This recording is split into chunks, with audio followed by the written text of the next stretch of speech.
आज के इस वीडियो में हम बात करेंगे दुनिया के 5 सबसे खतरनाक और पॉपुलर हैकिंग अटैक के तरीकों के बारे में और आप इनसे कैसे बच सकते हैं। नमस्ते दोस्तों, मेरा नाम है गौरव कुमार और मैं एक बार फिर से आपका कंप्यूटर कनेक्शन में स्वागत करता हूं। आपने कभी न कभी हैकिंग अटैक के बारे में जरूर सुना होगा। दोस्तों, हैकिंग अटैक्स आजकल टेक्नोलॉजी की दुनिया में एक बड़ी चुनौती बन गई है। हमें इसके बारे में जानकारी होना बहुत जरूरी है ताकि हम अपने पर्सनल डेटा और ऑनलाइन सुरक्षा का ख्याल रख सकें। तो चलिए शुरू करते हैं हमारी लिस्ट के साथ। नंबर 5 पर है DDoS अटैक। DDoS का फुल फॉर्म है distributed Daniel of service attack. यह साइबर अटैक का ही एक टाइप है जिसका मकसद किसी ऑनलाइन सर्वर, एप्लीकेशन, वेबसाइट या किसी सर्विस को बंद कर देना है ताकि यूजर्स उस वेबसाइट या सर्विस को एक्सेस ना कर सकें। किसी भी ऑनलाइन सर्विस, वेबसाइट या सर्वर की एक प्रोसेसिंग स्पीड और यूजर हैंडलिंग लिमिट होती है और यदि उस लिमिट को लगातार क्रॉस किया जाए तो एक समय बाद वो वेबसाइट या ऑनलाइन सर्विस स्लो या क्रैश हो जाती है, यानी काम करना बंद कर देती है। DDoS अटैक में इसी पॉइंट को अटैकर टारगेट करते हैं और जिस वेबसाइट या सर्विस को डाउन करना है या क्रैश करना है उस पर लगातार बड़ी भारी मात्रा में विभिन्न नेटवर्क रिसोर्सेज या बोटनेट से ट्रैफिक भेजा जाता है, जिससे कि एक समय बाद वह टारगेट क्रैश हो जाता है। बोटनेट मालवेयर इन्फेक्टेड कंप्यूटर्स का एक नेटवर्क होता है जिसे किसी अटैकिंग पार्टी द्वारा कंट्रोल किया जाता है और DDoS अटैक के समय इसी बोटनेट नेटवर्क में स्थित कंप्यूटर द्वारा ट्रैफिक जनरेट किया जाता है जिससे कि टारगेट को डाउन किया जा सके। यानी DDoS अटैक में अटैकर्स अपने टारगेट को डिफरेंट इन्फेक्टेड रिसोर्सेज से फ्लडिंग करके उसे नुकसान पहुंचाता है और अटैकर्स द्वारा इसे एक सेंट्रल पॉइंट से कंट्रोल किया जाता है। अब देखते हैं DDoS अटैक से कैसे बचा जा सकता है। जब DDoS के द्वारा किसी वेबसाइट, एप्लीकेशन या ऑनलाइन सर्विस को टारगेट किया जाता है तो ऐसी स्थिति में यदि यूजर द्वारा पहले ही उसके बचाव संबंधित जरूरी कदम नहीं उठाए गए हों तो इस प्रकार के अटैक को रोकना काफी मुश्किल साबित होता है।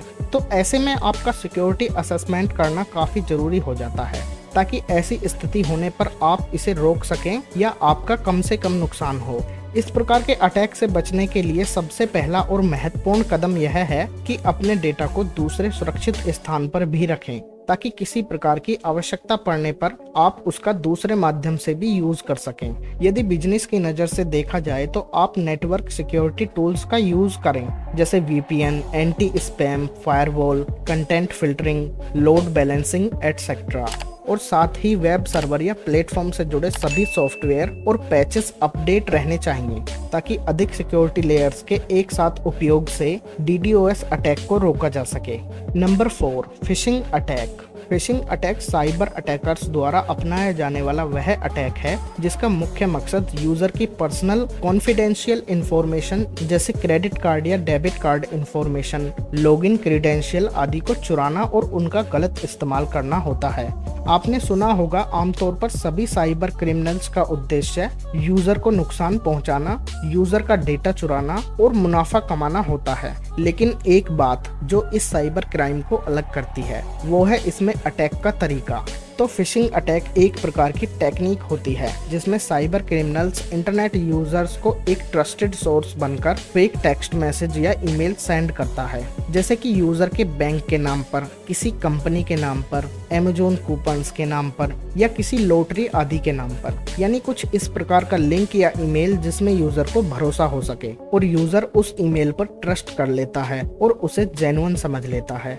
इस टेक्स्ट मैसेज या ईमेल में मलेशियस लिंक जुड़े होते हैं जो कि फेक वेबसाइट के लिंक हो सकते हैं जो कि यूजर्स को एक सामान्य और महत्वपूर्ण ईमेल की तरह नजर आते हैं। यूजर झांसे में आकर इन फेक लिंक्स या अटैचमेंट्स पर क्लिक कर देता है जिससे या तो वह फेक वेबसाइट को सही मानकर उसमें अपना लॉगिन क्रेडेंशियल डाल देता है या उसके कंप्यूटर पर मालवेयर इंस्टॉल हो जाता है जिससे धीरे धीरे यूजर का सारा डेटा चोरी हो जाता है।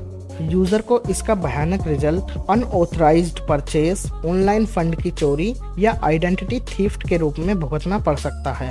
ध्यान रहे कि फिशिंग अटैक किसी एक इंडिविजुअल तक सीमित नहीं होता है बल्कि इसका एक बहुत बड़ा दायरा होता है जिसमें यह कॉरपोरेट और गवर्नमेंट नेटवर्क सभी को नुकसान पहुंचा सकता है।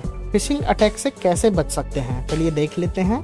यदि देखा जाए तो आपको प्रतिदिन ऐसी सैकड़ों ईमेल भेजी जाती हैं जिनके पीछे कोई ना कोई दुर्भावनापूर्ण मानसिकता छुपी हुई होती है। लेकिन अब ईमेल के पीछे इतने एडवांस स्पैम फिल्टर्स लगा दिए गए हैं जो स्वयं एक नॉर्मल ईमेल और मलेशियस ईमेल में फर्क कर लेते हैं, और आपके इनबॉक्स में अधिकतर वही ईमेल आता है जो ट्रस्टेड है। लेकिन फिर भी अटैकर्स इन टेक्नोलॉजी को कई बार धोखा दे देते हैं। तो इसके लिए आवश्यक है कि यूजर भी अपने लेवल पर कुछ बेसिक सावधानियां बरते ताकि इस प्रकार के किसी भी अटैक से कुछ हद तक बचा जा सके। यदि आप कोई ईमेल या एसएमएस प्राप्त करते हैं जिसमें किसी प्रकार का लिंक दिया गया हो, जैसे आपके बैंक के नाम पर, एलआईसी के नाम पर, सोशल मीडिया अकाउंट के नाम पर या किसी ऑर्गेनाइजेशन के नाम पर, तो आपको उस लिंक पर क्लिक नहीं करना है।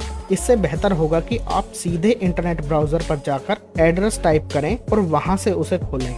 Number 3, ransomware attack. रैंसमवेयर एक प्रकार का सफिस्टिकेटेड यानी जटिल मालवेयर है जिसे एक खास मकसद से बनाया गया है। यदि यह मालवेयर हमारे कंप्यूटर सिस्टम में लोड हो जाए तो कुछ ही सेकंड में हमारी सारी फाइल्स और डॉक्यूमेंट्स को इनक्रिप्ट या लॉक कर देगा और हमें अपने सिस्टम को चलाने से भी रोकेगा। यहाँ तक कि हम अपना डॉक्यूमेंट्स या कुछ जरूरी चीज तक नहीं खोल सकते, और यदि हम खोलना चाहें तब हमें पासवर्ड टाइप करना होगा जो उसी रैंसमवेयर बनाने वाले के पास मौजूद होता है, जिसे पाने के बदले में हमें कुछ पैसे देने पड़ सकते हैं। जैसे कि हम बहुत ही कम लोग अपने डेटा का बैकअप रखते हैं, और यदि ये रैंसमवेयर लोड हो जाए तब सारी डॉक्यूमेंट्स और डेटा हमारे कंट्रोल से चली जाएगी, जिससे हमें बहुत ही नुकसान होगा। और इस प्रकार की चीजें हमेशा चलती रहती हैं। क्या पता ये आपके पड़ोस में चल रहा हो। मेनली ये स्पैम लिंक्स ईमेल के द्वारा ही हमारे कंप्यूटर या मोबाइल में आता है। रैंसमवेयर अटैक से बचने के कुछ तरीके देख लेते हैं। अपने डेटा का बैकअप रखें। एंटी स्पैम सेटिंग्स में बदलाव करें। ज़्यादातर रैंसमवेयर मालवेयर्स को ईमेल्स के माध्यम से .exe, .vbs और .scr फाइल्स में भेजा जाता है। जैसे ही कोई यूज़र उस फाइल को ओपन करता है उसका कंप्यूटर हैक हो जाता है।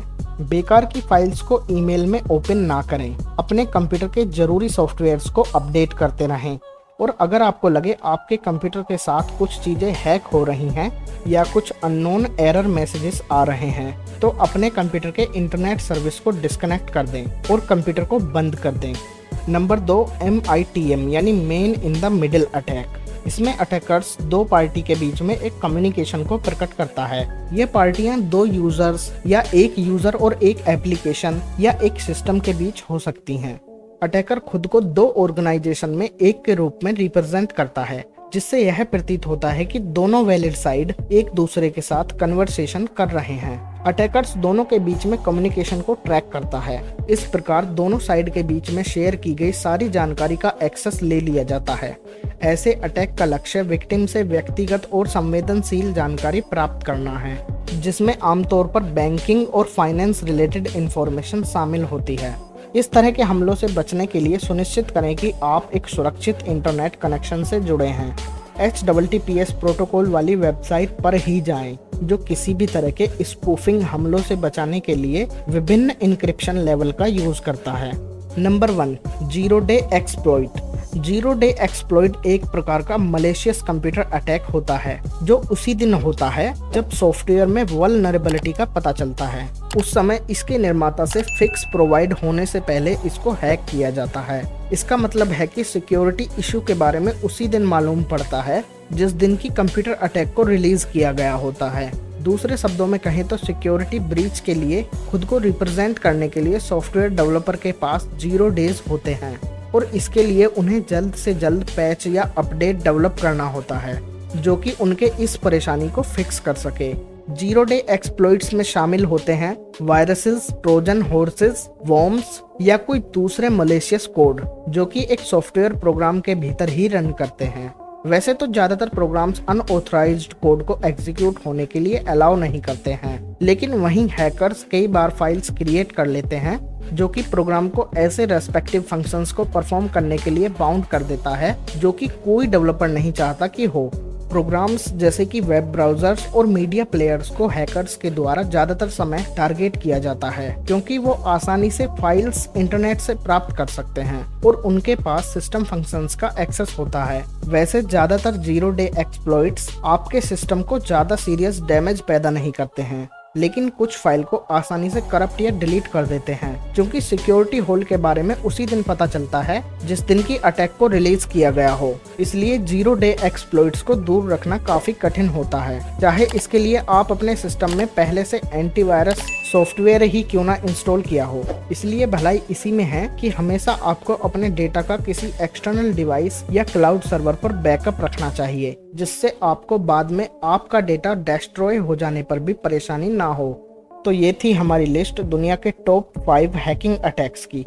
लेकिन हमें अटैक्स से बचने के लिए कुछ जरूरी प्रिकॉशंस लेनी चाहिए, जैसे स्ट्रॉन्ग पासवर्ड का इस्तेमाल करना, एंटीवायरस और फायरवॉल का उपयोग करना और कभी भी सस्पिशियस ईमेल या लिंक्स पर क्लिक नहीं करना। दोस्तों, टेक्नोलॉजी की दुनिया में सुरक्षा का ख्याल रखना बहुत जरूरी है। उम्मीद है आपको ये वीडियो पसंद आया होगा। अगर आप इस टॉपिक या किसी और टॉपिक से रिलेटेड वीडियो चाहते हैं तो आप हमें कमेंट सेक्शन में बता सकते हैं। अगर आपको वीडियो में कोई अच्छी जानकारी मिली हो तो वीडियो को लाइक करके चैनल को सब्सक्राइब करना ना भूलें, जिससे कोई भी इंफॉर्मेटिव वीडियो आपको सबसे पहले मिले। मिलते हैं अगली वीडियो में। Thanks for watching.